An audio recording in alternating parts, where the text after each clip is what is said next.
À notre émission de la semaine, Madame, Monsieur, nous recevons en première partie de notre magazine télévisé Monsieur Pascal Belchica.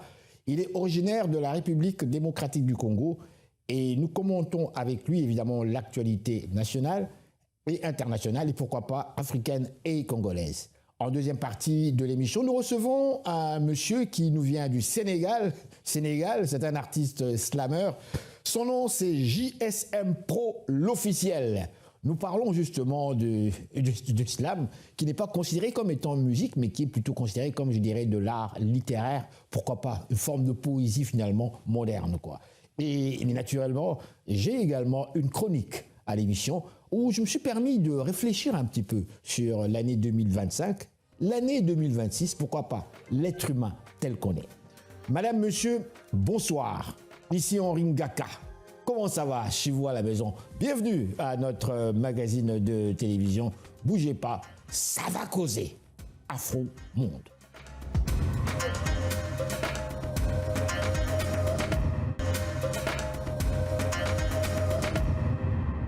Et nous voilà de retour, madame, monsieur, à notre magazine de télévision. J'en profite encore une fois pour vous saluer et vous souhaiter une excellente année 2026. Nous démarrons justement cette émission avec une interview d'un compatriote, un monsieur qui vit à Montréal depuis déjà de très nombreuses années.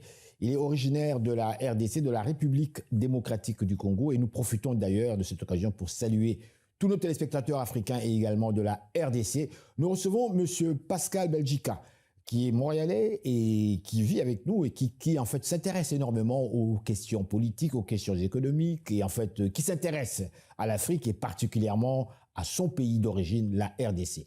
Bonjour Monsieur Belchica, comment ça va? Bonjour Henri. Bonjour, ça va bien, ça va bien. C'est un grand plaisir que de vous parler. En fait, je vous entends très très mal, mais c'est pas grave. Si vous parliez un peu plus fort, ce serait peut-être encore mieux. Parce qu'on est à Montréal quand même. Alors, en fait, bonne année 2026. Je vous souhaite la santé, le succès, tout ce que vous désirez, vous ainsi que votre famille. Moi également, je vous souhaite les meilleurs de cette année afin de pouvoir faire une large diffusion de notre cher et beau pays, compte tenu de la situation politique, économique et sociale que nous sommes en train de vivre. Et justement, mais avant de rentrer dans le vif du sujet, même de parler directement de la RDC, en fait, l'idée même de vous recevoir à cette émission aujourd'hui était surtout pour parler quand même, en fait, bien sûr qu'on va parler de la République démocratique du Congo, c'est parmi les pays où il y a eu plusieurs crises, entre autres, mais il y a aussi quand même l'actualité internationale. Vous vivez comme moi au Québec, ici, vous vivez comme moi dans ce monde, vous suivez comme nous tous l'actualité, et pendant la période des fêtes, on a tous été, personnellement, j'ai été, oh là là, j'ai été, comme on dit, j'ai vécu des hauts et des bas à suivre l'actualité. Pourtant, je voulais me détacher, mais là, c'est dans cette période-là que tout a tout a pété, le Venezuela, et ceci, et le Congo et consort. Dites-moi, qu'est-ce qui vous a marqué, vous, en dehors de votre pays? Qu'est-ce qui a marqué l'actualité, selon vous, pour cette année qui vient de carrément s'écouler? Bon, d'abord, c'est la nouvelle de la démission, et ça c'est le début de l'année, de la démission du gouvernement du Québec, parce que nous vivons au Québec. Vous parlez de la démission de M. Legault, on va donc appeler par leur nom. Oui. Exactement. La démission de M. Legault donne une leçon dans le monde entier pour pouvoir œuvrer pour la jonction entre le peuple et les politiciens. Et ça, c'est une très bonne analyse et une très bonne situation qui pourrait permettre à d'autres cieux de pouvoir prendre l'exemple. D'accord. Dites-moi, vous comprenez, mais je pense que le public qui est là veut bien nous suivre. Lorsque vous dites un exemple, de quoi parlez-vous précisément, s'il vous plaît? C'est-à-dire que la politique est une fonction que chacun de nous peut éventuellement évaluer à un moment donné de ses capacités. Lorsque vous sentez que vous ne donnez plus de ressources au peuple ou à la communauté que vous dirigez ou aux personnes dont vous êtes admis à diriger et que vous êtes plus capable de résoudre leurs problèmes, Je pense que la démission, elle est importante pour pouvoir œuvrer pour l'intérêt général. Et ça, Oui. c'est une très, très bonne leçon.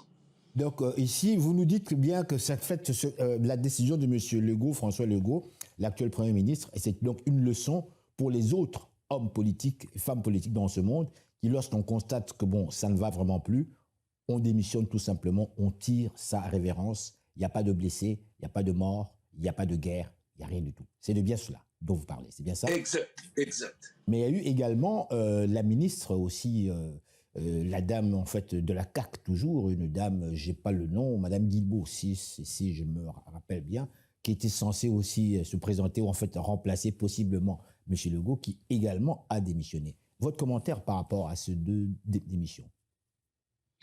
C'est-à-dire qu'une démission doit être collective. Hein. Oui. Il ne faut pas éventuellement souder comme la soudure elle-même à une personnalité quelconque ou au chef. Oui. Le chef d'un parti politique regroupe l'ensemble de ce parti politique. Et je pense que cette dame s'est permis à démontrer d'une manière ou d'une autre les faiblesses de l'intérieur du parti politique, qu'ils finiront par s'organiser et voir comment pouvoir redresser la situation. Et ça, c'est une bonne chose et je l'en félicite. Dites-moi, mais pour nous, les Africains qui vivons ici, qui observons justement ces décisions, on doit être très impressionnés de constater que voilà, des hommes, des femmes politiques qui travaillent pour un peuple et qui, à un moment donné, lorsqu'ils constatent que vraiment que ça ne va plus, pourtant ils ont essayé, ils ont travaillé fort, mais ils constatent que non, ça ne va plus, d'eux-mêmes, ils décident de partir. Alors que chez nous, les fonctions, c'est à vie. C'est là toute la grande différence. Du moins, dans la plupart des pays du tiers-monde, et plus particulièrement des pays africains, on a cette impression que les fonctions, c'est à vie. Lorsqu'on regarde, par exemple, les dernières élections qui ont eu lieu dernièrement au sein de ces pays, je ne citerai que deux pays. Je cite le Cameroun, où M. Paul Biya est vraiment très, très âgé et a été réélu, même sans avoir même fait une campagne quelconque. Je regarde l'Ouganda également, où l'actuel président de l'Ouganda a été encore une fois réélu. Bref, la plupart de ces pays-là. Selon vous, est-ce que pensez-vous que sincèrement, lorsqu'on vit ici, qu'on voit des hommes et des femmes politiques qui décident de démissionner parce qu'ils constatent que non, j'ai autre chose à faire, ça doit être quand même pour nous très très impressionnant. C'est une très bonne leçon quand même. Effectivement, ce que vous dites, c'est une caricature des pays africains sur le mode de fonctionnement de constitutions qui sont élaborées en Occident. Et cette caricature doit être abolie dans le sens où nous avons des valeurs africaines que nous essayons pas de développer. Et c'est possible de développer nos valeurs dans la politique, puisque la politique, elle engendre tout le système habituel dans un pays. Elle anime toutes les actions qu'il faut. Et c'est pour ça que nous avons la difficulté, ça c'est au niveau des pays africains, difficulté de pouvoir historiser les valeurs africaines, parce que c'est ça qui manque dans nos constitutions. Nous calquons les valeurs occidentales et amène de les mettre en pratique, ça ne peut pas se confirmer dans le sens positif. Au contraire, chaque pays a sa culture, chaque pays a ses valeurs. Et si nous aimons y mettre un peu de substance authentique de chaque pays dans la constitution qui nous a qui doit être effectivement communément appelée la constitution légale pour les lois et également le chemin à prendre. Je pense que c'est important. C'est important que nous puissions maintenant reviser toutes ces constitutions africaines qui sont élaborées et calquées à l'occidental. Ça, c'est un point. Ça, c'est un point, parce que le temps passe très vite, M. Belchica.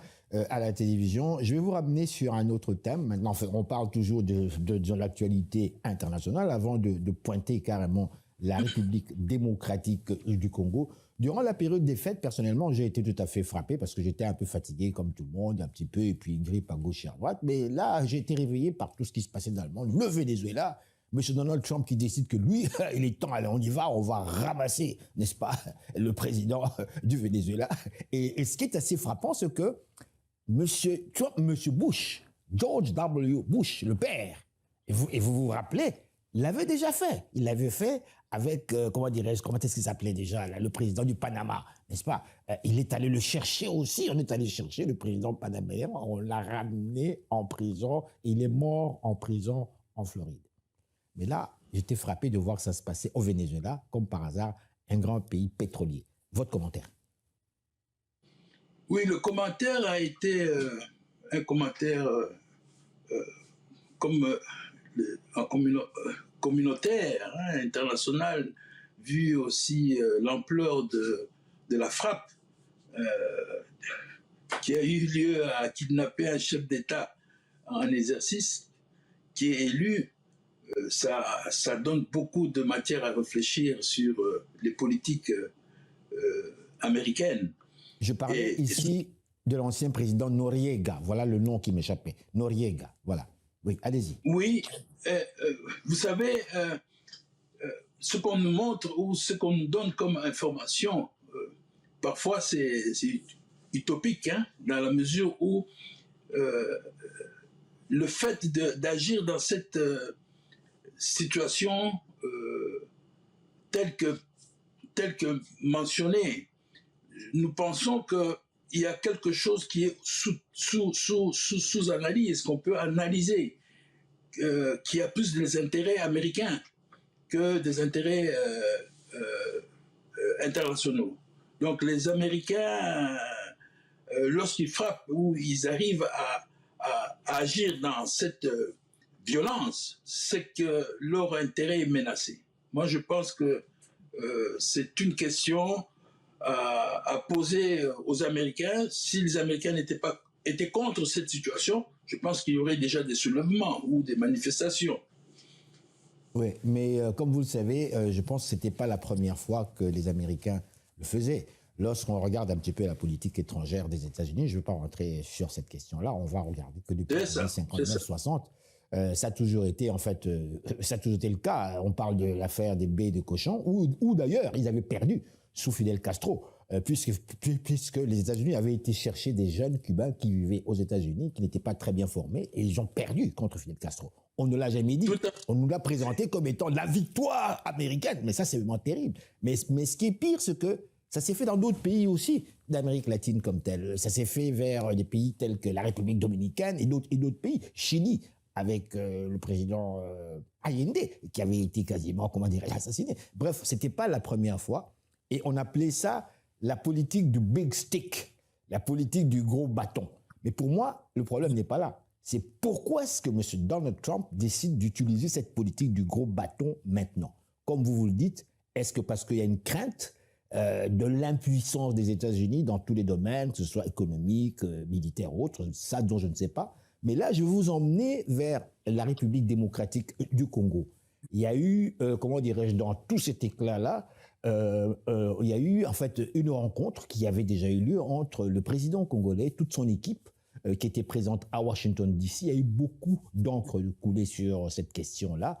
On a parlé synthétiquement de la fin de la crise militaire qui existait dans le Kivu, exactement, et là on sent que c'est pratiquement la fin.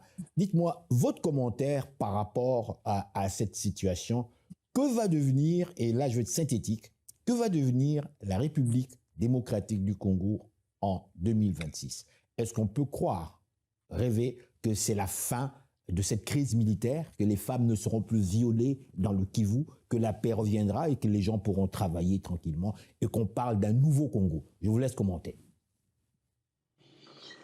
Eh bien, la question de la République démocratique du Congo, elle génère beaucoup des éléments qu'on ne peut développer en quelques Bien sûr, mais synthétiquement, nous sommes à la télévision. synthétiquement, nous félicitons le président de la République démocratique du Congo, son Excellence Félix Antoine Tshisekedi Tshilombo, qui a démontré au niveau national l'amour que le Congolais apporte comme nation. Parce que, vous savez, notre nation a été tumultueuse depuis les indépendances. Et si vous remarquez un peu l'historique, c'est l'Est qui est toujours menacé, qui a toujours été menacé, et l'apport nationalisme de l'intérieur, de l'Est ou de l'Ouest, tous les Congolais sont unanimes autour de ces valeurs que nous devons éventuellement, que nous avions défendues pendant des siècles, en accueillant plusieurs nationalités. Rappelez-vous, si je voudrais éventuellement évoquer nos voisins de l'Angola, nous avons eu aussi, il n'y a pas plus de 30 ans, avant la destruction de Mobutu, nous avons agi dans certains pays voisins.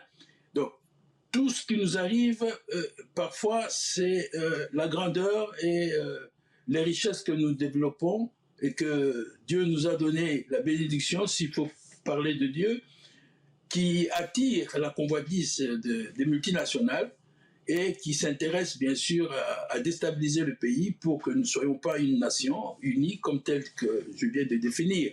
Et c'est là que j'ajoute le travail amené par le président Félix autour de l'amour de la nation, de l'unité et de la cohésion autour de nos valeurs. Et je pense que c'est un début qui devra désormais donner des moyens aux politiques de pouvoir engager cette fois-ci avec beaucoup d'intérêt général au lieu de miser sur des intérêts personnels tels que nous avons vu dans différents régimes. Donc voilà à peu près l'élément que je voulais introduire autour de cette question que vous venez de me poser. Dites-moi, c'est ma dernière question ici. Nous avons le grand public, évidemment, montréalais, et en fait du Canada, puisqu'on est également sur YouTube, et aussi de la RDC, qui nous suivent. Dites-moi, en termes très très clairs, qu'est-ce que ce public-là doit-il espérer? Est-ce qu'on peut penser que la paix, finalement, en 2026, on retrouve la paix en RDC et les gens pourront travailler et vivre leur vie normalement comme partout ailleurs? C'est ça ma question. Dans la question que vous venez de me poser, je reviens encore une fois de plus autour des valeurs et aussi autour des déclarations politiques dont le chef de l'État, Félix Tshisekedi Tshilombo, avait défini lors de sa campagne électorale. Il avait bien défini qu'il quitterait ce pouvoir en donnant la paix sur l'intégrité des territoires du Congo. Donc nous pensons que cette année sera une année concrétive dans le sens de sa volonté et aussi du soutien de son peuple qui soutient que la paix soit totale et définie sur tout le territoire. Et ça, c'est important. Ma toute dernière question, encore une fois, je ne vous lâche pas. La casquette que vous portez là, elle est blanche. Est-ce qu'elle doit représenter quelque chose? A-t-elle un symbole, un signe précis? Pourquoi portez-vous cette casquette chez vous, dans la maison? Bon, écoutez, la casquette est le symbole d'un état de droit. Hein? Ah. C'est un symbole de l'égalité. Et c'est le symbole tout un combat, tout un esprit pour pouvoir redonner à ce pays qui est immense et qui peut aussi donner à d'autres pays voisins le développement, l'espoir. C'est que tant que le Congo ne sera pas en paix, l'Afrique ne sera pas en paix également. Alors, c'est un symbole de démocratie, et c'est un symbole de l'unité, et c'est un symbole de combat, et c'est un esprit. Voilà. Je vous dis merci encore une fois et je vous souhaite une très bonne année. Monsieur Pascal Belchica. Merci, c'est moi qui vous remercie. Et je vous souhaite aussi à toute votre équipe meilleure année et surtout une bonne continuité afin de pouvoir garantir la communication en faisant passer les éléments qui permettraient au développement de toute une nation ou de toute une opinion, que ce soit au niveau international. Je vous remercie. Monsieur Pascal Belchica, ne partez pas. Vous pensez que je vous lâche? Qui êtes-vous? C'est ma dernière question. Le public veut le savoir, vous avez parlé. Vous avez parlé, vous avez tout dit. Qui êtes-vous au juste? Bon, je suis un activiste de droits de l'homme. Je suis un combattant de la liberté. Je suis une personnalité politique et je suis un compatriote de la diaspora au Canada qui aspire à une Afrique sociale, démocratique et unitaire. Voilà ce qu'on peut définir. Monsieur Pascal Belchica, merci infiniment. Bonne année. Merci. À vous autant. Merci. Et voilà, madame, monsieur, restez là. Nous sommes de retour tout de suite après ces réclames publicitaires.